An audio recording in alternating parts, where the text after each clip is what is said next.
10-100 Media says, do you think Calendly, what is it, Calendly? I never heard of that company. It's a good thing to have on your website opposed to traditional contact form. Oh, I know what it is. It has the ability to set up meeting and Zoom calls. Yes. If a client can go set up a time and call with you, perfect. Just make sure that you live and die on that calendar. The last thing I want to do is have an appointment pop up in the middle of a vacation or something. It is a great method. We've used it before. We went back to more of a manual approach, but yes, it definitely works. Any good books to help you break the consumer mindset? So a book that I speak to a lot, and a lot of people have heard me talk about, I like End of Jobs. It's so relevant right now. That's one of my favorite. I go to that book a lot because that's my #1 favorite. Gosh, do I feel stupid after reading that book. It's one of them books that you just sit there and you looking in space and people like asking you like, are you good?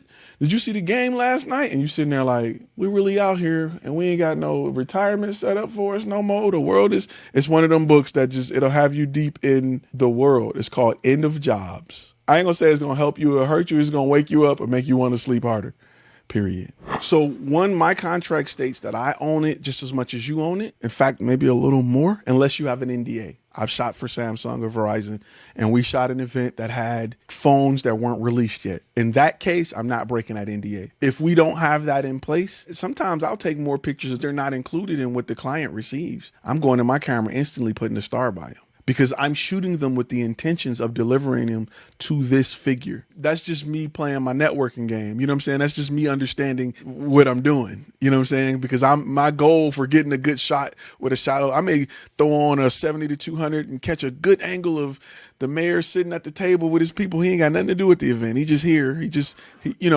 I'm still going to work to get a good shot. I'm still going to get the shots for the client, but this shot that I'm going to get for him is going to be worth long-term money.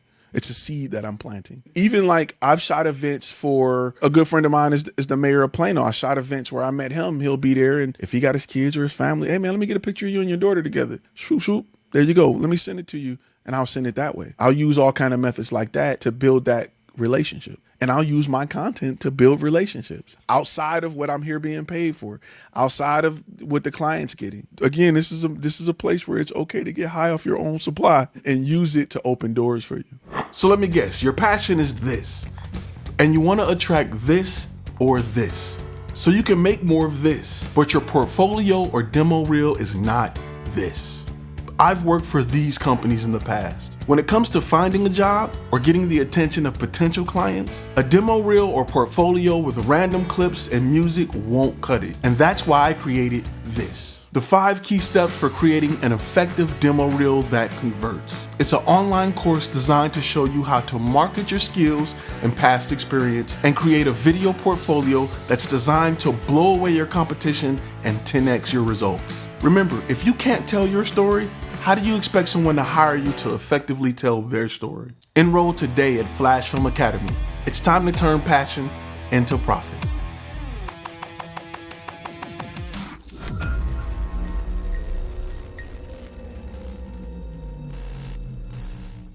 Do you recommend, if you can get a good web domain, if it's one that's getting a lot of search or a lot of hits, or at least at one point did, near a major metropolitan area, you buy up domains and point to your site? Or is there another way to do it, or would you not recommend that? So my experience is I've been approached by, it's called domain real estate. The fast answer is no, right? Because those people aren't technically looking for you. Often I've bought like Dallas area video company.com. I bought a lot of them thinking like it'll drive traffic. It usually don't drive the right type of traffic. And the guy who's selling it is making me feel like let's get 1,000 people per month. This is exactly where you want to be. No, them people are searching to buy a camera in the area and they just so happen to get that domain. They're not really looking for what I have to offer. In fact, often it's quite opposite, right? Let's use the company Twitter, for example. Nobody really searched for that term before the platform was around. Now that it's around, you know specifically that anybody searching for that is looking for that platform.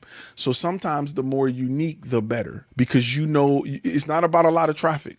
Don't get, because we think I get a lot of people A lot of traffic is not good. Specific direct traffic is better. I'd rather get 10 people that have heard of Flashfilm Media, that want to work with us, that want to go do business with us because they've seen us somewhere else, to find us than get 100 people who are searching for cameras in Dallas, because it's just more difficult to get leads out of that.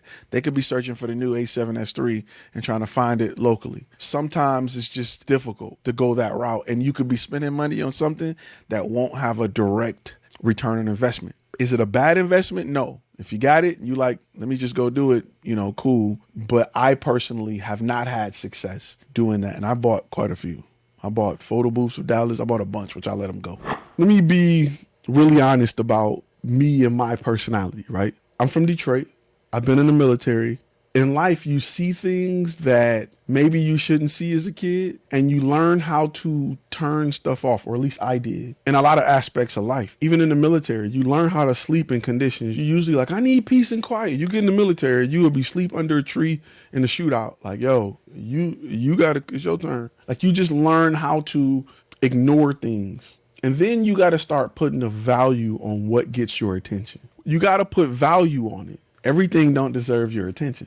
Just because somebody say your name, you ain't always got to say, huh? You got to think about who calling it. And another thing is, you got to want success bad enough where you develop I don't want to say habit, I kind of want to say the balls to say, I'm not dealing with you. No disrespect, but I'm here. Sometimes my phone is often in do not disturb mode. If you ain't on my hot list, it got to be a dire emergency for you to cut through and mess up my focus. In the military, if you ever been a soldier, they teach you about sectors of fire, right? This is my sector. My job is to protect my team within this sector. I can't worry about what's going on over there. I can't worry about this guy with this missile launcher over there.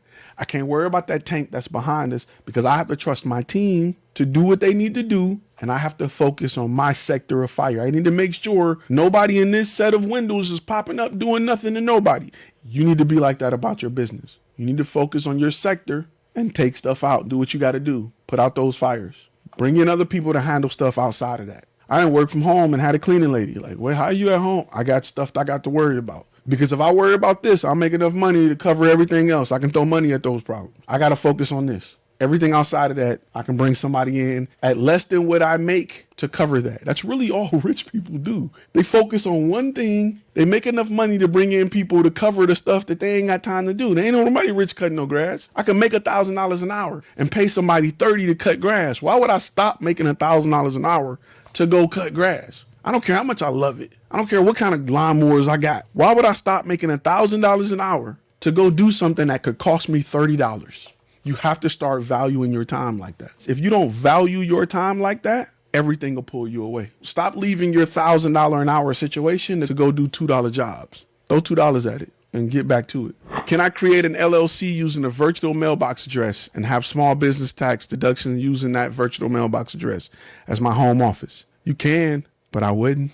You need a physical address that's not your own. I talk about this also. I go deep into it. There's reasons why. Some of the reasons got to do with theft and break-ins.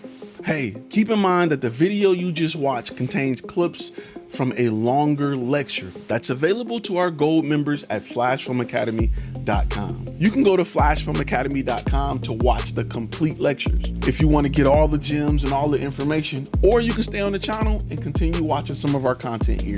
Just click one of those boxes somewhere around here. Just, yeah, you know where to go. Right up in here, somewhere, wherever it pops up, you know what to do. You got this.